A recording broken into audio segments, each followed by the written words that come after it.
Ah oh. Là, ça marche. Donc, triple réchauffeur 11. C'est derrière le coude et c'est ce qu'on appelle, pour ceux qui veulent creuser un peu plus, ce qu'on appelle les tendons de Golgi. Alors, c'est quoi?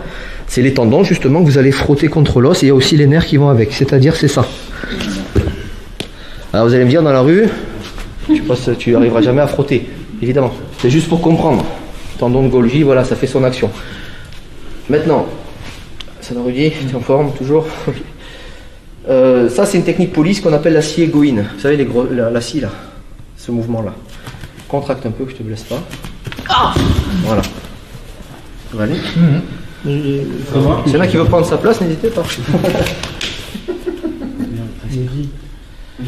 Donc il est là. Ça, c'est un premier point. Donc, il y en a qui vont péter les bras. C'est-à-dire, là, je ne casse rien. Je peux lui casser si je suis comme un bourrin, j'y vais en force. On n'est pas sur l'articulation en elle-même. Je ne veux pas lui bousiller le bras. Ce que je veux, c'est aller derrière sur les tendons et ici faire. C'est le même mouvement qu'une clé. Monter, descendre. L'idée, c'est ça. Avec une partie osseuse. Donc ça, déjà, c'est pas mal. Je vous garantis qu'il y a une grosse différence. Contracte si tu veux bien, Lévi, ça va aller. À plat, il résiste. Un os, on est pile sur les points.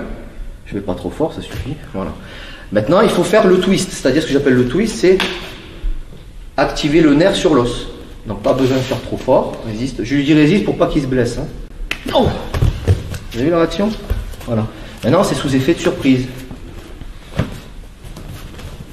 J'ai réussi par miracle à m'en sortir ou par chance, je ne sais rien, ou j'ai eu le bon geste au bon moment parce que c'est très complexe, peu importe le grade. Tirage de barbe, je déconne. Ok, il n'est pas KO, mais j'ai réussi à venir là. Là, j'essaie de faire une clé de coude quand le mec c'est un Golgoth, j'y arrive pas. De suite, on essaye. Bien sûr, on a dit les frappes, hein, si possible. Point de pression, il résiste. Vous passez en mode tranchant de la main, vous attrapez. Là, déjà, tu le sens. Derrière, sur le point, là, ça ne marchera pas. Là. Et là, on va juste faire ça. Okay. Avec un peu de poids de corps selon les gabarits. Vous y allez mollo, hein. Donc là, je vais en mode contract, en mode je veux faire la clé type Aikido, un truc qui est vraiment 100% articulaire. Oh putain, qu'on faut forcer comme un âne. Plan A marche pas. Plan B, on essaye. Là, ça marche. Par contre, ça crée une petite fenêtre d'une seconde pour peut-être se barrer ou lui en mettre une. Mais il va peut-être me plonger dans les jambes. Voilà. Mais en faisant ça d'un coup sec, peut-être ça fera lâcher. On va essayer là. Allez.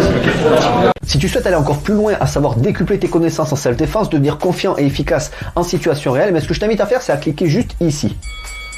Formation offerte, ou encore sur le lien qui est en description juste sous la vidéo. Voilà, j'espère que la vidéo d'aujourd'hui t'a plu et que t'a aidé à progresser un petit peu plus. Quant à moi, je te retrouve de l'autre côté pour commencer ta formation vidéo offerte. À tout de suite.